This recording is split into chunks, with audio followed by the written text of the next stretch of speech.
Je ne suis archi pas d'accord. Moi, ça fait 3 ans que je me le coltine. Bon, je me suis peut-être un peu chauffé. Sola a dit j'accuse, moi je dis je m'excuse. On peut être gonchier sur le podcast ou pas? C'est rajouter une cerise sur un tas de merde, mais ça fait pas un clafoutis. Il a pas sélectionné un quarterback, il a pris un manager de chez Burger King. Il n'a pas de charisme du tout. Salut à tous et bienvenue dans un nouvel épisode du Front Office, la dernière preview de la saison 2025/2026, puisqu'aujourd'hui on fait la preview du Super Bowl. Et donc pour ça, je suis déjà accompagné par mon acolyte de quasi toujours pour cette saison. C'est PA. Salut PA, comment ça va? Salut Alex, bonjour à toutes et à tous. Bah écoute, ça va très très bien. Je l'ai un petit peu évoqué lors du rewind des finales de conférence avec Lala. Ça fait bizarre de savoir que son équipe est au Super Bowl. C'est aussi un peu pour ça qu'on fait des podcasts, pour pouvoir débriefer un peu des équipes qu'on apprécie. Et franchement, c'est cool. C'est vraiment très cool. Mais tu n'es pas là aujourd'hui en tant que PA, le membre du Front Office presque parfait, presque étant le mot-clé. Tu es là surtout en tant que bandwagoner de la première heure, donc fan des Patriots. Exactement.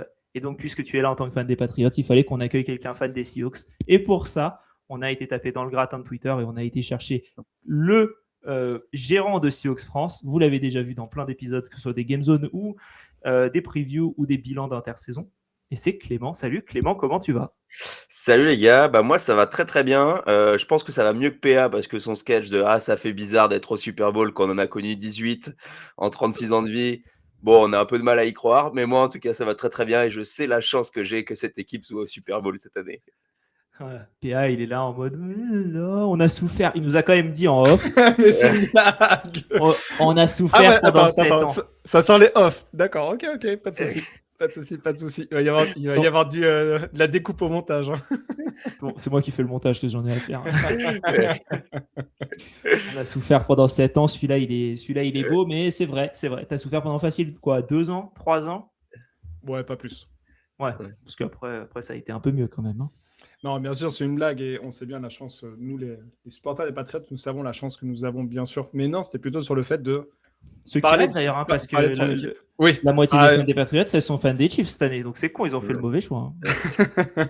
Non, mais et PA, par contre, là où je pense que je te rejoins, c'est que surtout ça fait bizarre cette année parce que c'est inattendu aussi par rapport. Oui.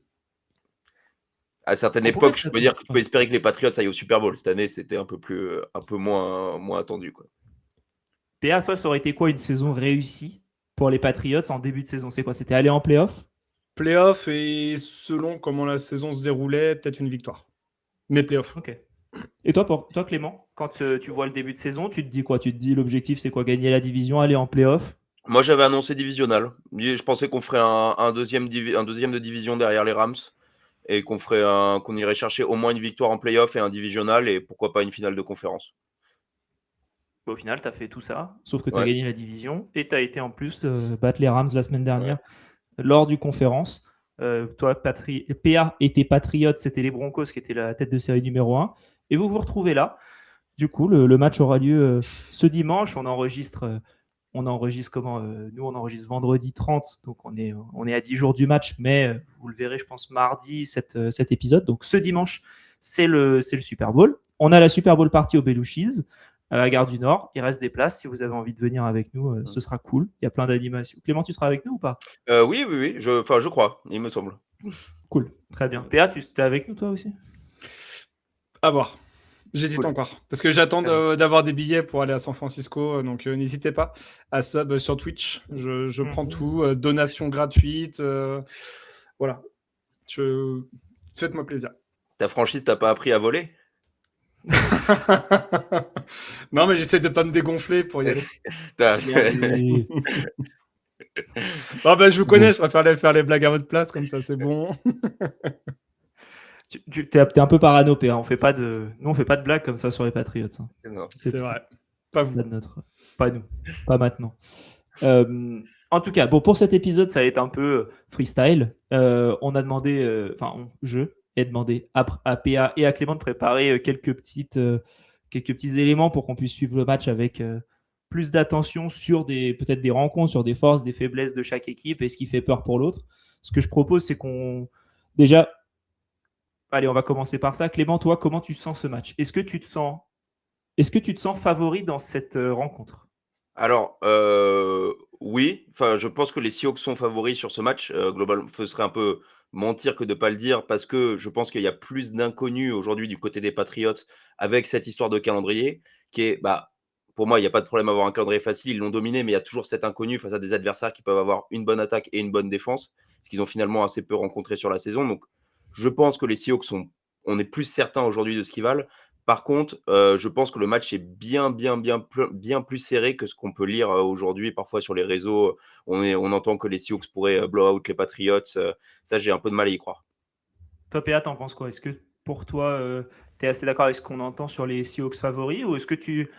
Alors, non, mais enfin, bon, bref, je sais que tu vas Non, dire oui, les Seahawks vont gagner de 40 points, on te connaît. Mais si tu retires un peu cette contre-subjectivité, qu'est-ce que tu as en tête sur ce match-là? Si, je pense que les Seahawks sont favoris parce qu'ils ont aussi montré plus de choses cette saison. Comme l'a dit Clément, un calendrier plus difficile, aussi division beaucoup plus difficile, beaucoup plus relevée. Ils ont quand même envoyé 3 équipes en play-off et les 3 ont passé au moins un tour. Donc ça pose quand même une certaine division, je trouve. Maintenant, ça reste un seul match. Effectivement, ça peut être un blowout comme ça peut être un match extrêmement serré. Quand tu y repenses, il y a 12 ans, quand il y a eu le Broncos Seahawks, les Broncos qui marchaient sur tout le monde, notamment offensivement, tu t'attendais pas à ce qu'ils mettent seulement 8 points et qu'ils s'en prennent 43. Quoi. Donc, le Super Bowl est vraiment un match à part, très particulier. Tout peut arriver, effectivement. Ça peut partir dans un blowout, comme ça peut être un match super serré. Donc, à voir. Mais en l'état, oui, je rejoins tout ce qu'on peut entendre. Les Seahawks sont favoris. Alors, du coup, PA, ma question, elle est simple. Sur quelle force vous allez vous appuyer, vous, les Patriots, sur ce match-là? Quel est le point fort, selon toi, et le point clé de ce match? Pour nous, le point fort, et je vais m'arrêter uniquement à ce qu'on a pu voir en play-off, parce que je trouve que c'est assez représentatif dans le sens où c'est le meilleur moment dans la saison pour juger une équipe. C'est-à-dire que ce qui s'est passé sur les 3 premières semaines, par exemple, c'est du vent maintenant. Au bout de 18 semaines de saison régulière et 3 matchs de play-off, en tout cas pour les Patriots, on a plus de certitude sur le dernier mois. Et pour moi, la force sur les 3 matchs de play-off, ça a été la défense. Ça a été la défense sur ces playoffs-là. Alors, il y a eu 3 matchs, bien sûr, donc il y a des stats aussi qui peuvent être un petit peu gonflées. Les meilleures défenses des playoffs avec en moyenne 210 yards encaissés. On peut targuer le fait que c'était peut-être des attaques qui étaient un peu branle-ballantes, mais en même temps, c'est des équipes qui étaient aussi en playoff. Si je reprends, les Texans, par exemple, ils étaient sur 10 victoires consécutives. Donc pour moi, c'est vraiment pas anodin. C'est une D-line qui arrive à mettre fortement la pression en mettant un peu de blitz, mais souvent quand même que à 4, avec à l'intérieur de la D-line, Barmore et Milton Williams qui sont ultra impressionnants. Vraiment, il y a un Chesson aussi qui est très bon sur les extérieurs. Et voilà, 210 yards encaissés et super impressionnant contre le jeu de course. Vraiment. On a arrêté les 3 équipes qu'on a rencontrées sur le jeu au sol. On rappelle les 3 équipes, du coup. Jaguars, Texans et... Non, pas Jaguars, Chargers. Chargers, pardon. C'était ce que j'étais... Oui, je me trompais. Chargers sur le premier tour, Texans sur le deuxième et Broncos en finale de conf. Et là-dessus, en plus, effectivement, de la pression qu'on peut mettre, on s'est pris seulement 2 touchdowns sur tout le match et on a récupéré 5 fois le ballon. Alors oui, il y en a eu 4 contre les Texans, donc ça aide un petit peu à gonfler cette stat-là. Et c'est ça aussi que je veux mettre en avant, c'est que les Seahawks ont joué que 2 matchs de playoff aussi. Donc pour ressortir aussi des stats brutes, c'est un peu biaisé parce que nous, on est à 3 matchs. Mais c'est pareil, on est leader en nombre de sacs, on a 12 sacs sur les 3 matchs, et c'est pas un match à 10 sacs et puis un match à 2 et un à 0, quoi. C'est vraiment bien réparti. Alors, il y en a eu 6 contre les Chargers, mais sinon, les 2 autres, c'était 3 et 3. Donc, il y a une vraie solidité défensive. J'ai parlé de la D-line, mais le corps de Linebacker, c'est solide. Le corps de le backfield défensif, on ne présente plus. J'ai tellement parlé de Gonzalez pendant toute la saison que je pense que les gens sont saoulés, mais c'est niveau All-Pro. C'est pas que parce que tu parles de Gonzalez, mais oui. Mais ça aide un petit peu. Mais t'as Gonzalez qui est cornerback 1, t'as comment dire, Carlton Davis, qui a lui déjà connu les joies d'obtenir une bague. C'est solide partout. Donc non, défensivement, c'est vraiment très costaud et impressionnant ce qu'ils ont montré là sur les 3 derniers matchs. Clément, toi, c'est un peu ce que tu vois quand tu regardes les Patriots de loin, j'imagine d'un peu plus loin, ou est-ce qu'il y a autre chose qui te fait peur dans cette attaque, dans cette équipe peut-être, parce qu'on a parlé beaucoup de la défense. Déjà, mais encore une fois, je trouve que les playoffs sont l'image de la saison des Patriots. Je la trouve dure à analyser parce que, alors moi, les performances défensives m'ont impressionné, mais encore une fois, il faut remettre dans le contexte. On joue des Chargers sans leur 2 tackles, un CJ Stroud qui a été affreux et qui avait été affreux au tour d'avant. plus des Broncos sans Stidham. Donc la défense m'a impressionné. Avec, justement. Avec Stidham et sans Bonix. Sans Bonix, du coup, assez dur à analyser. On a une défense qui est super opportuniste, donc avec beaucoup de turnover, qui est sur en termes de turnover par jeu, sur des standards bien supérieurs à ce que vous pouvez avoir par exemple la Legion of Boom ou le Orange Crush. Donc, est-ce qu'il y aura une régression ou pas au match d'après? Mais je trouve que c'est vraiment une équipe super dure à analyser, surtout qu'avant les playoffs, pour moi, la force de ces Patriots était leur attaque. Une attaque super dynamique et en fait, on sort de ces playoffs. Et là, encore une fois, le calendrier rend très dur à analyser cette chose-là. C'est que, par contre, autant niveau attaque, ils ont été plutôt bien lotis, autant niveau défense, ils sortent quand même de 3 défenses qui sont dans le top 10 en EPA par jeu sur la saison. Donc non, moi, j'ai vraiment beaucoup de mal à me positionner sur cette équipe. Je dirais que 2 trucs aujourd'hui me font peur chez les Patriots. Je dirais la pression intérieure de leur défense. Ça, je pense que peu importe la qualité des attaques qu'ils ont affrontées, c'est quelque chose de très très fort et c'est quelque chose contre lequel Seattle a du mal. C'est à peu près une des pires attaques dès que ça stunt sur la D-line intérieure. Donc ça, c'est quelque chose qui me fait peur. Et après, en attaque des Patriots, on ne sait pas vraiment ce que donne finalement la défense de Seattle face à un QB très mobile. Un QB qui est autant avec une telle capacité d'improvisation que Drake May. Et donc ça, je pense qu'on le découvrira dimanche prochain. Et c'est pas donné, puisque en fait, je pense pas que dans l'esprit de Mike McDonald, c'est vraiment pas sa mentalité de mettre un spy sur le quarterback, déjà qu'il fait pas descendre de safety dans la boîte pour contrer la course. Donc ça va être pour moi un facteur X, c'est une grosse surprise dans ce match.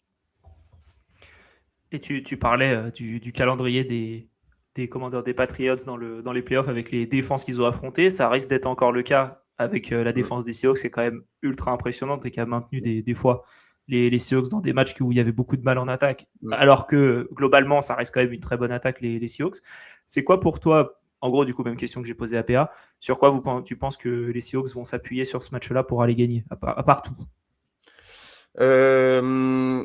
Du coup, comme tu l'as dit, cette défense principalement qui a été très dominante, qui sort d'un match compliqué face je pense à ce qui était la meilleure attaque de la ligue cette saison et le meilleur quarterback de la ligue aussi cette saison, avec notamment un Stafford qui fait un match parfait. Donc principalement cette défense, en espérant que l'attaque des Patriots se vomisse dessus comme elle l'a fait tout le long des playoffs.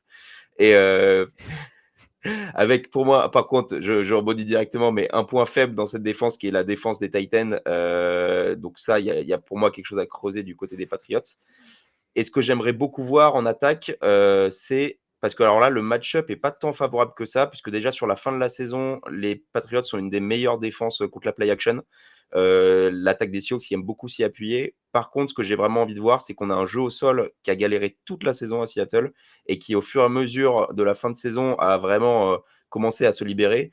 Les Patriots ont un peu suivi ce même schéma d'ailleurs, mais Kenneth Walker s'est vraiment libéré, a commencé à un peu moins tergiverser, prendre plus les ouvertures au milieu de sa ligne. La ligne aussi a progressé et en playoff, on a quand même eu un jeu au sol assez dominant. Et qui nous a permis de aussi contrôler leur jeu et contrôler le match dans les 2 derniers matchs de play-off. Donc ça, je pense que ce sera assez déterminant face à une défense des Patriots qui a quand même un nez pour voler le ballon quand il est dans les airs. Ouais. PA, qu'est-ce qui te fait peur, toi, chez les Seahawks? Je me suis noté toute l'équipe, mais principalement la défense quand même, qui semble quand même surfer sur leur très bonne saison, notamment le backfield défensif. Il y a un joueur qui a illuminé le match contre les Rams, tout le monde en a parlé, et en même temps, c'est à raison. C'est Nick Emmanuel qui, je trouve, est extrêmement impressionnant et qui donne l'impression d'être plus large que ce qu'il est réellement, parce qu'il va vite, il cogne très fort. Et en fait, toutes les passes que tu peux avoir un peu dans le flat, là, dans cette zone-là, un peu bord terrain, sur 5-10 yards, tu as l'impression qu'il est partout, en fait. Donc, il lock complètement une zone du terrain.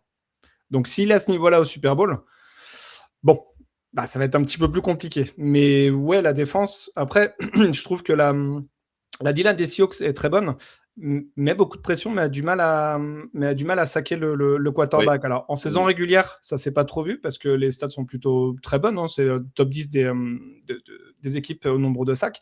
Mais en playoff, ça a eu beaucoup plus de mal. Bon, après, les 2 O-line qu'ils ont rencontrés, Niners et Rams, ce n'est pas non plus les cancres de la ligue. Mais quand même, il y a un petit espoir de ce côté-là.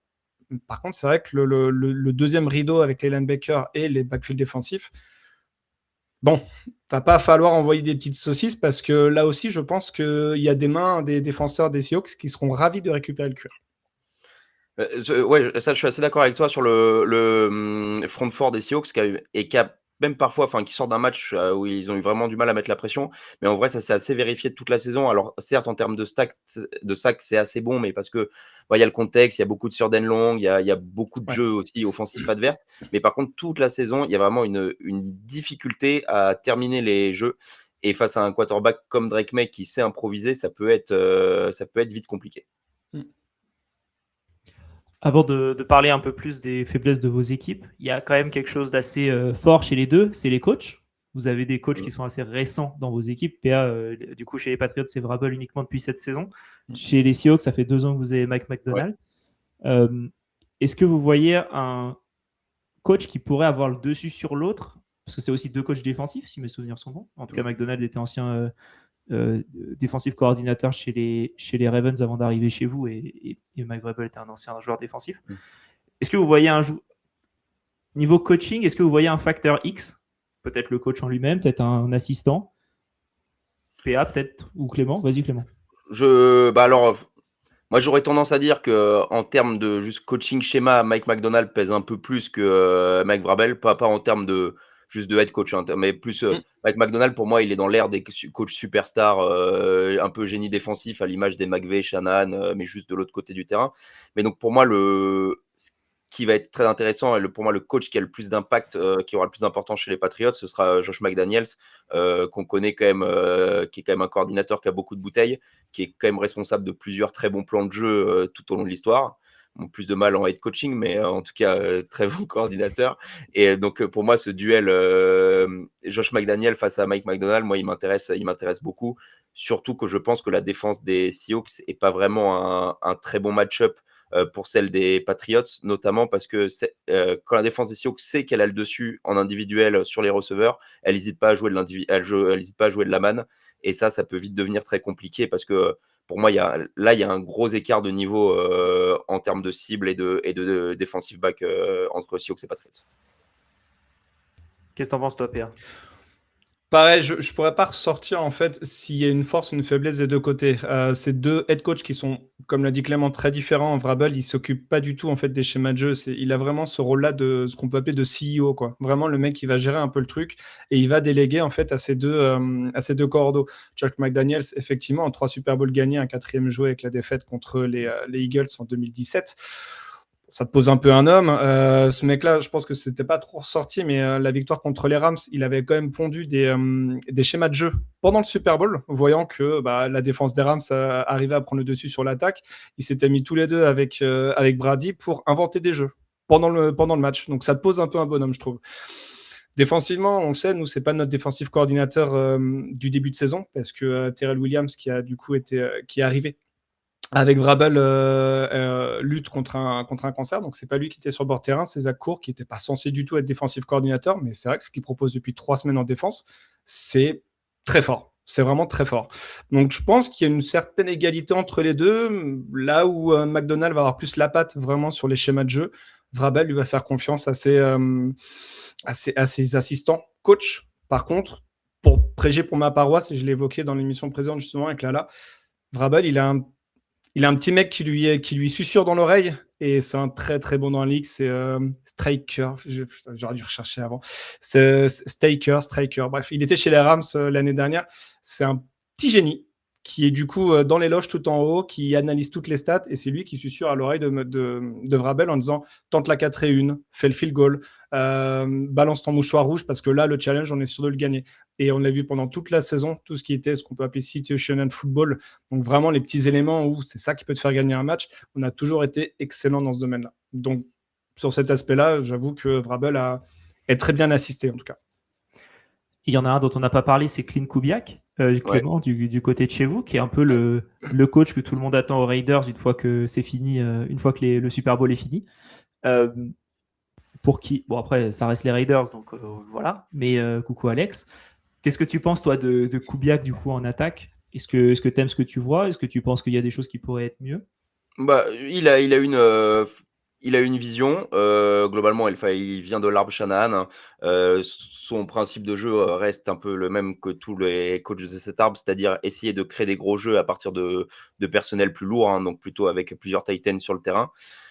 Il y a eu quelques plans de jeu ratés dans la saison, hein. Enfin, c'est toujours assez marrant, les playoffs, ça fait toujours oublier beaucoup de choses. Il y a eu quand même Kubiak a eu quelques plans de jeu ratés sur la saison. Ça reste un très bon coordinateur, ça se ressent dans ce qu'on lit dans le vestiaire. Il sort d'un excellent match quand même face à la défense de Chris Shula, une défense cette défense des Rams qui a posé beaucoup de problèmes, que ce soit aux Seahawks ou à Sam Darnold en particulier, hein, que ce soit aux Vikings ou à Seattle.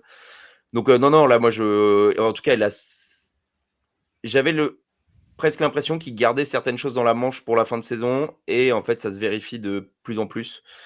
Donc non, je pense que c'est un très bon coordinateur. Après, j'ai toujours du mal à projeter ce genre de profil sur un poste de head coach. C'est toujours, je trouve que c'est deux métiers totalement différents. Je pense que c'est un très bon coordinateur offensif. J'ai pas l'impression que non plus ce soit un génie à la McVay ou à la Shanahan non plus. Donc, c'est toujours sur la partie head coach, j'ai du mal à me projeter. Après, si on pouvait le garder une saison de plus, c'est quand même. Il a un jeu, ou en tout cas, il s'est adapté, mais au jeu de Sam Darnold. On sait que Sam Darnold aime beaucoup la play action, aime beaucoup peut le lancer un peu à travers son corps, que ce soit à gauche et à droite, et il a su parfaitement exploiter cela. On va passer à la phase où PA va être le meilleur. C'est sur quoi vous avez peur pour votre équipe, puisque PA, c'est le négatif ultime. Donc on va te laisser pour la fin. Et Clément, toi, qu'est-ce qui t'inquiète sur ce Super Bowl? Qu'est-ce qui m'inquiète? Déjà que c'est le Super Bowl, donc ça se joue en un match. J'en parlais avec Tristan, avec qui je fais un podcast aussi, et c'est quelque chose que j'ai plusieurs fois entendu. Mais en fait, là, si on joue 10 fois le match, les Seahawks peuvent le gagner 7 fois s'ils veulent, mais là, c'est qu'un seul match. Donc déjà, ça me fait peur. Les Patriots sont une franchise qui ont l'expérience du Super Bowl, pas toujours avec une très grande réputation, comme pourra le confirmer Bill Belichick. Mais attends, parce que ça fait quand même 7 ans que PA souffre, je te rappelle, donc il n'y a plus personne dans l'équipe qui va jouer. Hein. Non, c'est vrai. Mais c'est, en tout cas, je ne sais pas si la culture de franchise ou autre, mais on peut imaginer que c'est, en tout cas, qu'ils ont le cadre pour ce genre de moment. Moi, je l'ai cité assez rapidement en attaque pour les Patriots, ce qui me fait peur. Donc, c'est l'improvisation de Drake May et le jeu sur les tight ends. Donc, avec Hunter Henry en titulaire du côté des Patriots. Et pour la défense, là, c'est donc, comme j'ai dit, la pression intérieure. Et surtout, on a un Sam Darnold qui est capable souvent de souffler le chaud et le froid, qui est actuellement dans une bonne dynamique. Mais on n'est jamais très loin de le voir. C'est un quarterback qui lancera le ballon quoi qu'il arrive, qui prendra des risques. Et donc, parfois, ça passe, parfois, ça passe pas. Il suffit que ça arrive au mauvais moment au Super Bowl, et ça peut totalement changer le momentum et la finalité du match. PA? Point faible, c'est difficile à dire, mais moi je me suis noté l'attaque, toujours en gardant à l'esprit ce qu'on a pu voir pendant les playoffs. Alors Clément l'a évoqué, les Patriots ont rencontré 3 défenses qui sont dans le top 5 de la Ligue cette saison. Donc finalement, ils s'en sont plutôt bien sortis. On l'oublie un petit peu parce qu'il y a eu beaucoup d'interceptions de CJ Stroud, mais mine de rien, offensivement, ils ont mis 21 points à cette défense-là des Texans. Donc ils ont su trouver des solutions à un moment donné.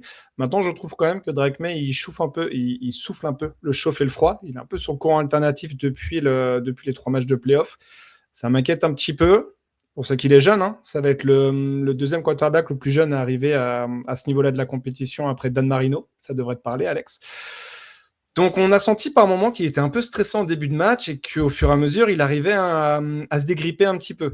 C'est vrai que le match contre les Broncos, on l'a un petit peu moins vu parce qu'il y a eu les conditions météorologiques, mais si tu reprends un petit peu statistiquement et même un peu à tête reposée, le 3e quart-temps a été surdominé par l'attaque des Patriots. Alors défensivement, ils ont fait un suénat, mais par l'attaque, ils ont fait 2 drives très longs qui ont su bien égrener le chrono. Clément l'a évoqué, les Seahawks aiment bien aussi garder le ballon. C'est marrant, les Patriots aussi. Sur les 3 matchs de playoff, ils sont à plus de 30 minutes de possession, donc ça veut dire qu'ils ont gardé plus souvent le ballon, plus longtemps le ballon que leur adversaire.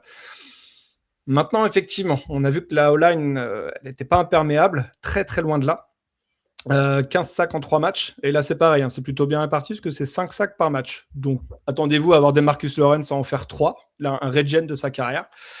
Donc, c'est ce côté-là un petit peu qui m'inquiète. Si la O-line arrive à bien gérer le front fort des Seahawks et laisser un petit peu plus de temps à Drake May pour trouver ses cibles, là, le point faible des Patriots sera peut-être un point fort. Mais en l'état, et par rapport à ce qu'on a vu, c'est vrai que j'ai un petit peu plus de doutes.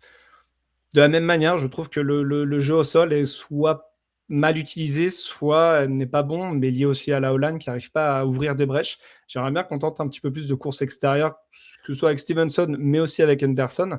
Le dernier match, Henderson, il a eu 4 snaps. Donc, on connaît McDaniels, parfois avec ses plans de jeu. Là, je pense qu'il a la capacité de mettre un plan de jeu qui sera totalement différent de ce qu'on a pu voir sur les 3 derniers matchs et surprendre un petit peu la défense des Seahawks. Je rebondis sur juste ce que je te dis sur les courses extérieures. Ouais, c'est très bon point puisque finalement la défense de Seattle est la meilleure de la ligue au sol, et globalement un mur. Et les seuls moments où ils ont souffert, c'est sur l'extérieur, notamment quand les gardes pull ou sortent pour aller, que ce soit sur une course sweep ou autre. C'est vraiment le seul moment où les Seahawks ont souffert au sol. Et donc là, il y a vraiment quelque chose à creuser du côté des Patriots sur ce match-là. On n'est pas très bon sur cette phase-là. Nous, tout ce qui est pitch, screenplay, on n'y arrive pas en fait. Donc, c'est faiblesse contre faiblesse. Donc, tant mieux pour les Seahawks dans l'absolu. Et ce que j'ai ressorti aussi sur les 3 matchs en playoff, on est à 30% de conversion sur 3e tentative. Et je sais que c'est une donnée sur laquelle les Seahawks défensivement sont extrêmement forts également. Ouais. Ils sont pas du tout permissifs justement sur les 3e tentatives. Alors nous, on arrive à se rattraper en 4e tentative où pendant toute la saison, on a été très bon et en playoff également. Donc ça, c'est un bon point. Mais il faudra réussir à gratter un peu de yards pour ne pas se retrouver en 3e et 10 et se retrouver plutôt en 3e et 2 ou 3e et 3 pour aussi se faciliter un peu la vie, quoi. Et idéalement, il faudrait se trouver entre les deux, puisque techniquement, Seattle est une des meilleures défenses en 3e et longue, mais surtout est la meilleure défense de la ligue à prévenir des premiers downs en 3e et 1, 2, 3. Oui. Et les Patriots sont quasiment la pire au sol sur ces situations-là. Oui. Donc, faut qu'ils visent 3e et 5. Ouais, ou de la play action, mais de la passe. Mais pas au sol. Là-dessus, je suis bien d'accord. Est-ce que vous avez un prono, messieurs, pour ce match-là? Sauf si vous avez autre chose. Toi, PH, je sais que tu as préparé un mémoire sur ce match, sur cet épisode. Est-ce qu'il y a des choses que tu n'as pas encore notées et dont tu as envie de parler? Bien sûr. J'avais quelques facteurs X. Personnellement, je sens bien le gros match de Stephon Diggs offensivement parce que tu sens qu'il voulait absolument aller en playoff. Il avait posté sur les réseaux quand ils avaient perdu contre les Chiefs il y a quelques années avec les Bills, où lui, face à toute la meute des Chiefs et les feux d'artifice quand Kansas City était allé au Super Bowl, tu sens qu'il est un peu en mission. J'ai cette impression-là et il a vraiment moyen de tout sortir là sur un match. Que ce soit lui ou un autre receveur. Je ne sais pas si ça serait Bouty ou Williams, mais je pense qu'il y a un des trois. Je mettrais quand même une petite piécette sur Dix pour qu'il sorte un énorme match. Et défensivement, j'ai parlé de la D-line. Je pense que la grosse faiblesse des Seahawks sur les 22 joueurs alignés, c'est le côté droit de la O-line. C'est Bradford Bradford qui va être face à Milton. C'est ça, donc Bradford et Abraham Lucas. J'ai le sentiment que c'est vraiment le point faible offensivement de cette équipe. Et en fait, il va falloir qu'il y ait une rotation du côté de la D-line des Patriots, que ce soit Chason qui s'y colle, que ce soit Milton, que ce soit Barmore. Il va falloir mettre une pression de fou. Et je me suis noté, du coup, il va falloir mettre une pression de cochon et bouger Darnold comme jamais. Parce que Clément l'a dit, Darnold, si dans sa tête, il dit qu'il va lancer, il va lancer, quand bien même il y a la pression. Sauf que si tu as la pression, tu as un risque aussi de te faire contacter et donc d'intercepter. Donc pour moi, vraiment, le point sur lequel je vais vraiment regarder, notamment défensivement, c'est la pression sur le côté droit des Seahawks qu'on va réussir ou pas à mettre sur Darnold, et c'est ce qui va un peu conditionner, je pense, le fait d'arrêter ou pas cette attaque. Point, moi, autre facteur X qu'on n'a pas abordé, on a parlé de l'attaque et de la défense, mais on n'a pas parlé des special teams. Seattle a, je pense, aujourd'hui la meilleure special team de la ligue, en termes de, si on prend tout cumulé, en totalité, de couverture, point à rapporter, etc. Mais on a aussi un très bon retourneur du côté des Patriots. Donc ce duel à distance pourrait vite avoir son importance. On a déjà vu à Seattle il y a 12 ans Percy Harvin en remonter un jusqu'à l'en-but. Mais du coup, c'est pour moi quelque chose qui a surveillé sur ce match entre les deux équipes. Je suis d'accord, on a sûrement 2 des meilleurs retourneurs de coups de pied de la ligue avec Marcus Jones du côté des Pats et Rashid Shaheed que vous avez eu en trade. C'est sûrement le meilleur trade de la saison, toute équipe confondue. Là où les Seahawks ont peut-être un petit avantage, parce que nous aussi, sur les couvertures de retour de coup de pied, on est très bon. On a un Braden Schooler qui a sorti un match XXL contre les Broncos, mais je trouve qu'en termes de punter, les Seahawks sont en avantage avec Michael Dixon. Nous, on a vu Bryce Baringer qui est vraiment passé à côté de son match sur le terrain de Denver. Et ça a été un peu toute la saison où ça a été quand même très compliqué. Donc, ouais, sur cet aspect-là, je trouve que les Seahawks ont un avantage, en tout cas avec Dixon. Après, sur les kickers, nous, on a un kicker rookie pour Egales. À voir s'il va subir ou pas la pression, mais il a été très bon pendant la saison régulière. Donc, voilà, c'est vraiment moi sur le punter. On a un kicker qui subit très bien la pression. Enfin, qui l'a subi, quoi. Ouais. Myers, c'est très dur d'analyser. C'est presque un peu, tu vois, comme là, tu parlais d'Arnold sous la pression, où déjà, moi, je trouve ça dur à analyser, puisqu'en fait, il a subi la pression toute sa carrière, et là, il sort 3 matchs où, en fait, il est super à l'aise sous la pression. Ouais. Et ben, on a le même truc avec Myers. En fait, il a finalement des taux, quand tu regardes, assez forts, mais des kicks marquants à des moments marquants de longue distance, en fait, il y en a assez peu. Donc, j'ai du mal à avoir 100% confiance en lui, malgré ses stats qui sont plus que corrects. Un facteur X, toi, de ton côté, Clément, on n'a toujours pas parlé de Jackson Smith-Njigba alors que ça fait 30 minutes qu'on est là. Mais tu sais, pour moi, c'est l'évidence. Je pense que je ne sais pas s'il y a tant besoin d'en parler, mais oui, non, c'est Jackson Smith-Njigba. Je pense que sa saison se passe de mots. Lui aussi, on parlait de joueurs en mission. Lui aussi est en mission et il l'a fait savoir très clairement. On le voit ne jamais réagir aux provocations, expliquer que peu importe, demander au coach, peu importe ce qu'ils ont besoin qu'il fasse, il le fera. Je pense que l'influence aussi de Cooper Kupp dans cette équipe se ressent énormément, ou même de vétérans comme des Marcus Lawrence se ressent énormément auprès des jeunes. J'ai du mal à le voir ne pas faire un match XXL. Notamment parce que peu importe ce qu'ont tenté les défenses face à lui, globalement, c'est-à-dire mettre le meilleur corner en individuel ou alors en zone ou alors alterner double couverture, en fait, ça marche jamais. Il trouve toujours, Kubiak trouve toujours un moyen de le libérer et JSN trouve toujours un moyen de se libérer. Donc, non, moi je m'attends, forcément, une victoire passera par un gros match de sa part, comme ça a été le cas très souvent cette saison, à part face aux 49ers, mais bon là le match était déjà réglé à la mi-temps, donc j'en attends énormément. Et à la fois, un match il se gagne pas qu'avec le receveur numéro 1, et Seattle l'a fait savoir face aux Rams. On a forcément besoin de l'implication, par exemple, d'un Cooper Kupp, d'un Kenneth Walker dans le jeu de passe. Par exemple, on a vu souvent I.J. Barner dans la red zone aussi très très bon. Donc, ça va aussi passer par une distribution un peu plus complète. Mais oui, Jackson Smith-Njigba, peut-être meilleur joueur de ce Super Bowl, tout poste confondu. Je ne sais pas ce qu'en pense PA. Tu peux pas me dire ça, j'ai le numéro 10 sur moi, j'ai le 10. Non, par contre, ça va être intéressant parce que je pense que tout le monde s'attend à ce que ce soit Gonzalez qui couvre Jackson Smith-Njigba, ça sera pas lui. Ça sera Carlton Davis avec de l'aide, je pense. Mais je pense que Gonzo, il va plutôt s'occuper de Rashid Shaheed. Mais ça se fait plus trop, finalement, le corner numéro 1 qui suit le receveur numéro 1. C'est plus du tout la méta des défenses actuellement.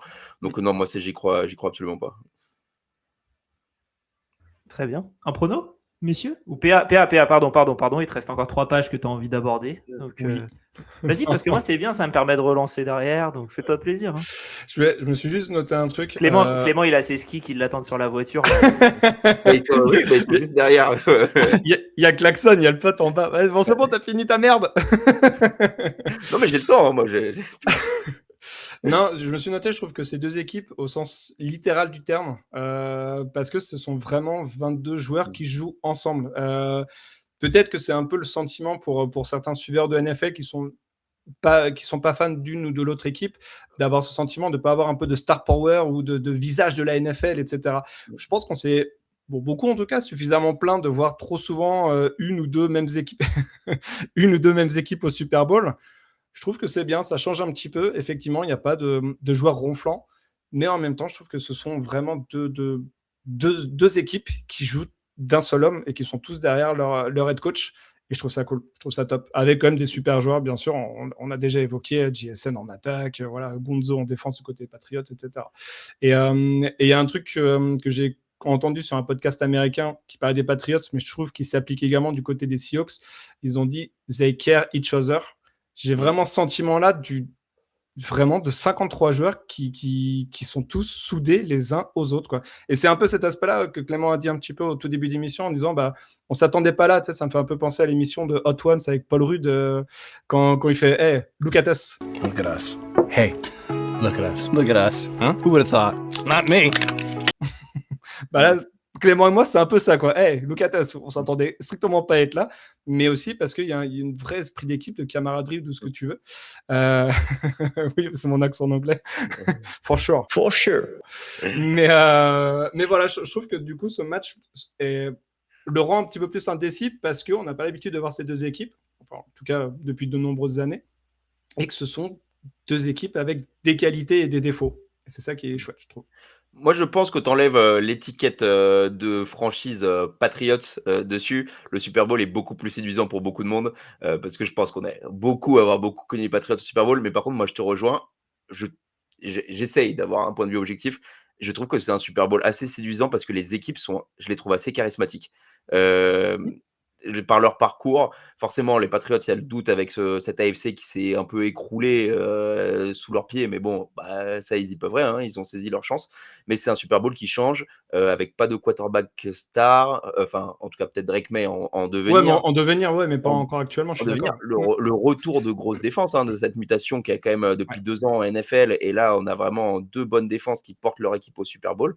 Non, on est sur, je sais pas, moi, c'est un match, je trouve que footballistiquement, il est intéressant, il change de ce qu'on a l'habitude de voir. Je pense que tu sors aussi de l'hégémonie des Chiefs d'un côté qui avaient remplacé les Patriots et tu fais c'est bon, il n'y a plus les Chiefs, ils sont pas en playoff. Qui va au Super Bowl en AFC? Les Patriots. Mais c'est pas les mêmes Patriots comme tu l'as dit. C'est une équipe qui est assez différente et t'aurais mis. Je pense que romantiquement, tout le monde voulait un Bills Rams au début des playoffs. Si tu es plus côté attaque, si tu étais plus côté défense, je pense qu'un Broncos Seahawks aurait plu beaucoup aussi. Je pense que la blessure de Bonix, ça fait beaucoup de mal aussi pour ça. Mais c'est un beau Super Bowl. Super Bowl. Sixième Super Bowl de l'histoire qui voit des équipes s'affronter qui n'avaient pas fait les playoffs l'année d'avant. Donc on est quand même sur une certaine rareté. Et il me semble qu'en termes de code d'avant-saison, c'est le Super Bowl le plus improbable qu'il y ait jamais eu. Si tu regardes notre power ranking, oui, on peut le confirmer de notre côté en tout cas. Moi, j'avais mis les Seahawks 4e de division, donc. Et je trouve qu'il illustre une mutation de la NFL actuellement, donc sur le retour de ses défenses, le retour d'essayer d'imposer sa volonté au sol, des quarterbacks peut-être moins stars, mais qui savent qu'on des chunk plays et des script plays, donc des quarterbacks qu'on en demande un peu moins, à la fois plus et à la fois moins tactiquement. Il y a tout ce match-up, pour moi, il illustre toute une métaphore de la NFL actuelle, et on l'a vu cette saison finalement avec les gros quarterbacks qui se sont finalement un peu écroulés à part Matthew Stafford. Donc je sais pas, je trouve ce Super Bowl il raconte quelque chose. Dis-toi que là je viens de regarder un peu lors de l'avant-saison, ce qu'on avait dit sur les Seahawks et les Patriots. On avait mis les Seahawks et les Patriots l'un après l'autre. On les avait mis au pic numéro 12 et pic numéro 13. 12 pour les Patriots, 12 pour les Seahawks, et 13 pour les Patriots. On avait peu confiance pour ces deux équipes. Mais celui qui les avait le plus haut, c'était GG, évidemment, et qui les avait mis les deux juste en perdu au Divisional. Enfin, au wildcard. Perdu au wildcard pour les deux. Weekend. Ouais. Après... L'analyse d'avant-saison, de toute façon, elle est toujours difficile quand tu as des changements comme ça. Il y a changement de head coach du côté des Patriots, donc toujours difficile d'évaluer la qualité de l'effectif quand tu as été très mal coaché l'année d'avant. Et du côté de Seattle, tu as un changement de quarterback. Et le changement de quarterback, on ne sait jamais. Moi, j'avoue que j'étais à peu près serein parce que je me doutais qu'on allait jouer un système un peu QB-friendly comme il y avait chez les Vikings pour Darnold. Donc, je savais qu'on pouvait faire quelque chose. Mais dans les faits, en fait, il se retransforme en citrouille. Et ça étonne pas non plus. Donc, c'est toujours très difficile de se prononcer avant de le voir mettre un pied sur le terrain. Ouais, j'avais le départ de Smith, effectivement, avec l'arrivée d'Arnold, et le départ de Metcalf et l'arrivée de Cooper Kupp, que moi je trouvais un peu être cramé. Ouais. Il était un peu cramé pendant la saison régulière, mais pendant les playoffs, bon, bah voilà, hein, c'est Cooper Cup playoff, quoi. Donc c'est pour ça que je les avais aussi bas et j'avais les Cardinals. Mais je l'ai dit, on va pas m'y reprendre. J'avais les Cardinals trop haut, donc voilà. L'année prochaine, ils sont 4e et je réfléchis même pas. Mais chaque année, on nous les met au-dessus. Ouais, je sais. Non, et puis l'éveil de Jackson Smith-Njigba, puisqu'il avait été très mal utilisé, on se demandait ce qui pourrait exister sans la gravité générée par DK et Taylor Lockett. Des questions. Là, je parlais de Super Bowl qui racontait une histoire de révolution un peu dans le football. Jackson Smith-Njigba, c'est la révolution du football, comme les Puka Nacua et comme l'avait un peu créé Cooper Cup à son époque. C'est la fin du receveur numéro 1, plus rapide, plus fort que les autres. C'est un receveur qui s'est joué partout, qu'on peut faire jouer dans le backfield, dans le slot, à l'extérieur, qui est capable de manipuler les règles de couverture qui sont aujourd'hui bien plus complexes qu'elles l'étaient il y a 10 ans. Et donc, ça aussi, c'est vraiment c'est le football qui a changé, quoi. C'est ça. PA, vas-y, hein, je te laisse continuer ton conducteur. Hein. J'ai tout fait après, parce que après c'est de la redite, donc c'est bon. Tu connais ça? J'ai mis en caractère 15 pour donner l'impression qu'il y a beaucoup de choses, mais en vrai, non, c'est du flanc. Il n'est pas taxe. Bon, un prono, messieurs, pour ce match-là. Patriots. Ah, bah alors, je croyais que les Seahawks étaient favoris. Mais non, mais depuis le match des Ravens, j'ai dans ma tête quelque chose de Tennessee, certes, mais je me dis, putain, il y a un truc. Et dans ma tête, je me suis dit, on va faire le Super Bowl. Sincèrement, dans mon bracket, j'avais mis les Pats au Super Bowl, on m'a tous un peu raillé. Oui, t'es un homer, machin. On t'a jamais raillé, PA. Hey, Blue Cates. Non, mais depuis le match contre les Ravens, j'ai un truc où je me dis, putain, cette équipe a quelque chose. Et comme l'a dit Clément, l'AFC était moins performante, ou en tout cas, les équipes stars n'étaient pas au rendez-vous.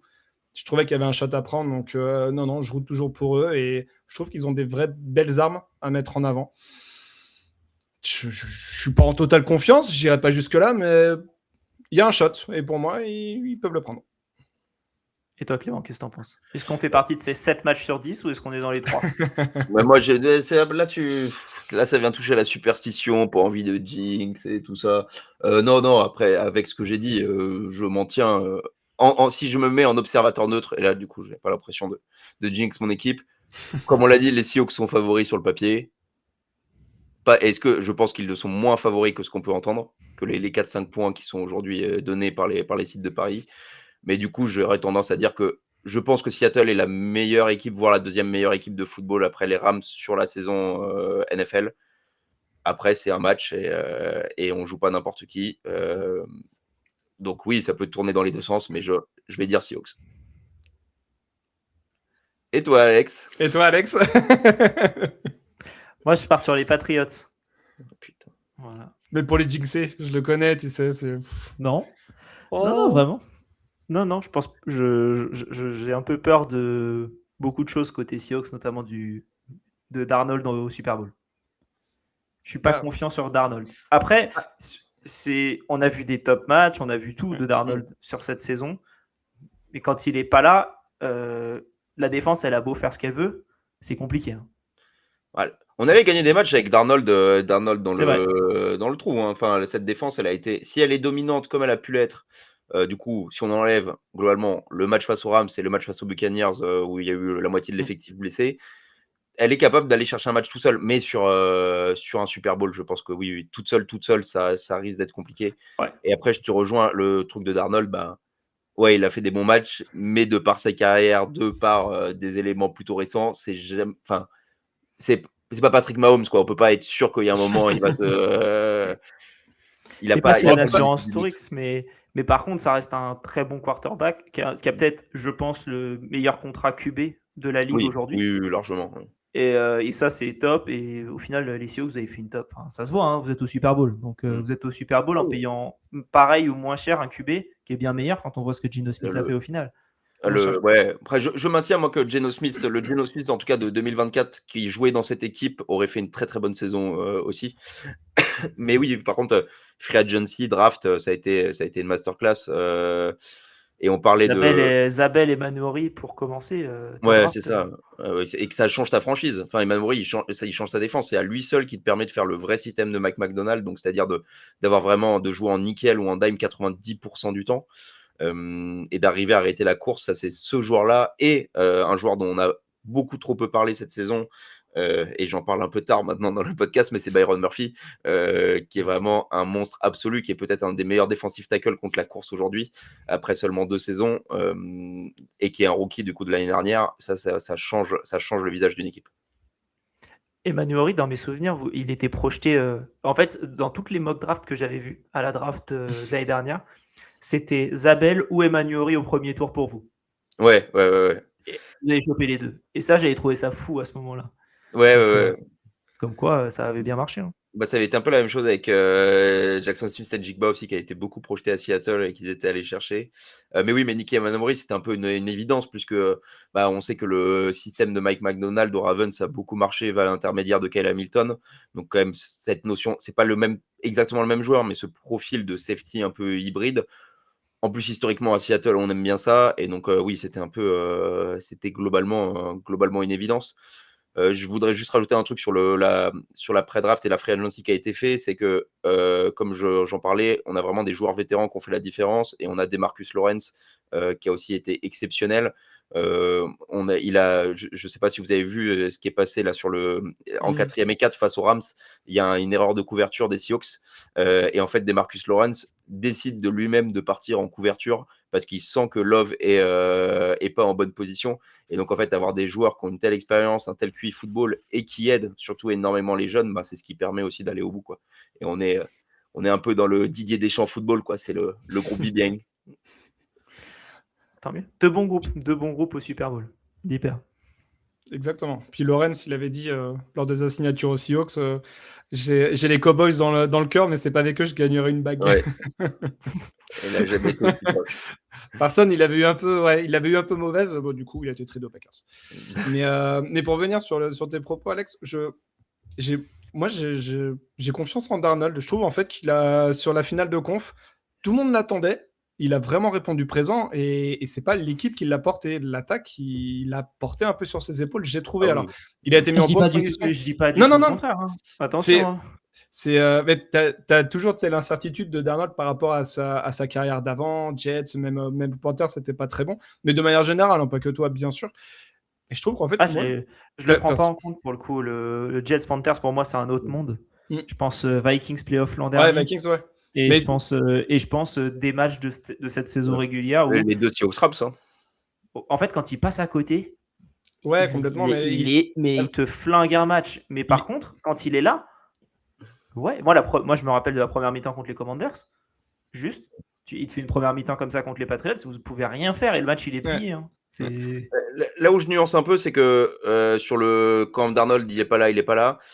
Moi, la force de joueur aussi, je trouve, c'est que quand il a quand son cerveau bug complètement, il a quand même le truc qui est une grande force d'un quarterback, qui est un peu la mémoire de poisson rouge, quoi. En fait, j'ai fait cette erreur, mais c'est pas pour ça que je vais changer mon jeu. Et on l'a vu, premier match face aux Patriots, face aux Rams en semaine 11, il est traumatisé de son truc face aux Vikings, avec les Vikings, il veut pas prendre de sac, il lance que des interceptions dégueulasses. Semaine 16, il apprend, il trouve un juste milieu, il fait quand même des débuts un peu dégueulasses, et en fait on arrive en fin de match, prolongation, il va se lancer, mais 2-3 lancers qui font partie pour moi des plus beaux de la saison, en termes de précision et du moment, quoi. C'est des lancers clutch, et donc il a vraiment ce truc de en fait il oublie, quoi. Et ça, c'est à la fois, parfois c'est dur, et parfois c'est si tu veux te relancer dans un match après avoir fait des erreurs, c'est le meilleur atout mental que tu puisses avoir. Ouais, totalement. Personnellement, je trouve que sa finale de conférence m'a suffi, en tout cas, à mes yeux, à me dire, ok, c'est bon. En fait, tout ce qui a pu se passer, c'est un peu derrière lui. Alors peut-être que ça va revenir. Hein. J'ai pas une boule de cristal, donc peut-être que le Super Bowl, il va passer à côté. Mais franchement, sa finale de conf, elle est tellement belle, je trouve, parce qu'il y a eu quand même de la pression de la part des Rams, mine de rien. Enfin, tout début de match, ça bombe là pour Rachid Shahid. Ouais, tu sens que le mec il est en confiance et c'est bon, quoi. Ça y est, il a trouvé son petit truc. C'est le Darnold qui a été pick numéro 3 à la draft. C'est ça. C'est celui-là, c'est celui que tu attendais, et que les Jets n'ont pas été patients, les Panthers n'ont pas été patients, les Vikings, on ne sait pas pourquoi ils ont fait ça. D'ailleurs, au moment où on enregistre, le GM des Vikings vient de se faire virer. Ah ouais. Ouais. Donc vraiment, il vient de se faire virer. Donc voilà. Donc Kwesi Adolfo Mensah vient de se faire virer. Donc comme quoi, peut-être qu'ils ont vu, ils ont fait ah mais attends, et ce mec là qui est au Super Bowl, pourquoi il est plus chez nous?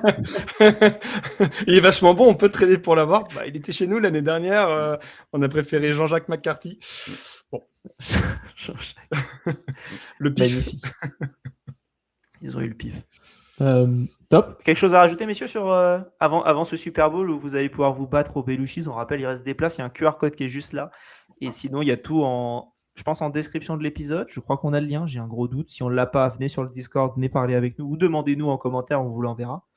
Mais comme ça, vous pouvez toujours nous rejoindre. On a un gros quiz qu'on est en train de faire avec PA, surtout PA qui est en train de le faire et moi qui vais payer le caout.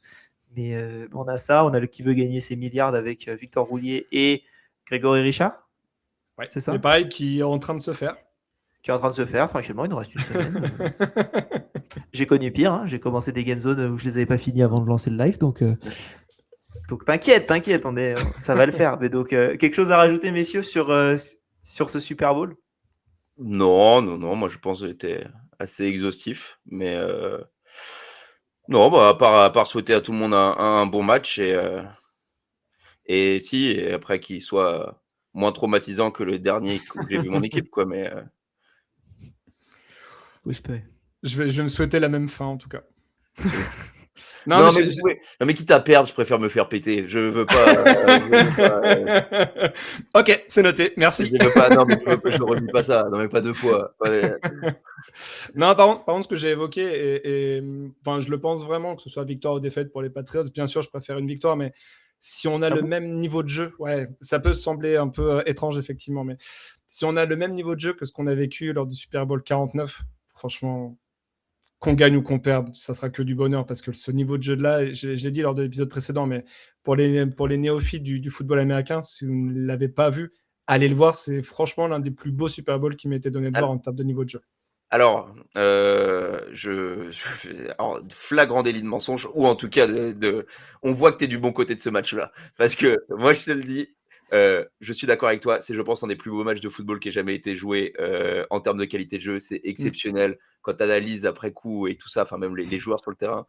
Par contre, j'ai beau savoir ça, tu peux pas dire c'est que du bonheur de perdre un match comme ça. Non, oui. Pour la finalité, ouais. Dis-toi que la réception de Jermaine Kearse n'a jamais existé et que finalement, voilà, on vous a stoppé. Voilà. Il n'y a jamais eu réception, vous arrêtez sur 4 tentatives et le match est terminé comme ça. Et voilà. Non, mais par contre, je te rejoins, c'est un des plus beaux en termes de qualité de jeu, c'est un des meilleurs matchs qui ait jamais été joué. C'est tout ce qu'on espère, en tout cas pour ce match qui aura lieu dans la nuit du 8 au 9, donc dimanche 8, juste après PSG-OM. Donc si vous venez au Belushis, vous aurez en plus PSG-OM sur le grand écran. On va tous au Parc des Princes, non? France, il paye pas ça. Ouais. Je me sens qu'il avait dit ça. Hein. Parce que, attends, vu le prix que j'ai payé, j'espère. Hein. C'est la contribution, ça, que tu as payé en plus pour le site. Tu as participé, c'est ça. Donc voilà, donc venez avec nous, on pourra s'amuser. En plus, je crois qu'on est encore dans une petite salle sympathique avec petit canapé, il y a à manger. Quand vous payez, vous avez un repas, carrément. Un repas américain. Un repas, du coup. Zeker each others. Voilà ce qui est le mot de la fin, en tout cas, selon PA. Et on vous souhaite à tous un bon Super Bowl. Fans des Patriots, profitez-en parce que c'est long 7 ans. Fans des Seahawks, profitez-en aussi. C'est long 11 ans. C'est long 11 ans. C'est long 11 ans. Et nous, c'est la fin d'un grand deuil. C'est vrai, en espérant qu'il n'y en ait pas un nouveau qui s'ouvre. Oui, mais ce que je disais, c'est on m'a posé la question hier, est-ce que c'était une revanche? Excuse-moi, je coupe ta fin de podcast. Non, très bien, t'inquiète. Mais pour moi, c'est plus la fin d'un deuil pour les supporters des Seahawks, parce que finalement, cette interception, elle a changé pas mal de choses dans la trajectoire de la franchise. On a beaucoup cru qu'on allait très vite y retourner, on n'y est pas du tout retourné. Et là, enfin, pour moi, c'est pas une revanche, c'est une page qui se tourne, le fait de pouvoir y retourner. T'as tout qu'à changer depuis en plus. T'as tout qu'à changer, à part le choix de Daniel, il y a tout qu'à changer. De toute façon, ouais. le groupe avait implosé hein. Après ce jeu appelé, le manque de confiance, etc. Pas implosé, ils refont quand même. Pas totalement, mais bon, alors Thomas, sa sortie avec le doigt d'honneur, bon, tu sens. Ouais, mais c'est 3 ans après, donc on a déjà perdu la moitié de la Legion of Boom sur blessure. Donc oui. Comment tu perds la moitié de 3 joueurs d'ailleurs? Comment tu perds la moitié de 3 joueurs sur blessure? J'ai dit quoi, la moitié de 3 joueurs? Non, t'as dit la moitié de la Legion of Boom, ils étaient 3, on est d'accord? Oui, non, je parle de la défense au global. Ah oui, ok, d'accord. Bah, vu comment on finit leurs jambes au 3, tu fais bon, bah. Ouais, t'as perdu la moitié au final. Et tu comprends la suite, ouais. Cam Chancellor, c'est pas que les jambes. Hein. Le Ah, pauvre. c'était la nuque aussi, ouais, lui, il avait. Ouais. Bon, ben en tout cas, merci à tous les deux. Fans des Pats, des Seahawks, profitez bien. C'est cool, ça arrive une fois par an pour les Pats maintenant sur la saison à venir. Puis pour les Seahawks, on espère que ça réarrivera. Fans des Cardinals, Rams et Niners, supportez les Pats. Fans des Dolphins, des Jets de et tout le monde. Non, mais de tout le monde. tout le monde. Oui, De tout le monde. Tout le reste. Cardinals, Pats. Supporter les Seahawks, le reste. Et on va bien s'amuser tous ensemble et ça sera cool. Je remercie Clément, que vous pouvez suivre @Seahawks France pour, comme d'habitude, couverture des Seahawks en France, et PA que vous pouvez suivre avec nous. Hâte le front office. Hâte le front office, exactement. Merci à tous les deux d'avoir participé. Merci à vous d'avoir écouté cet épisode. On vous souhaite à tous une bonne journée, bonne semaine, bon Super Bowl et vive le football.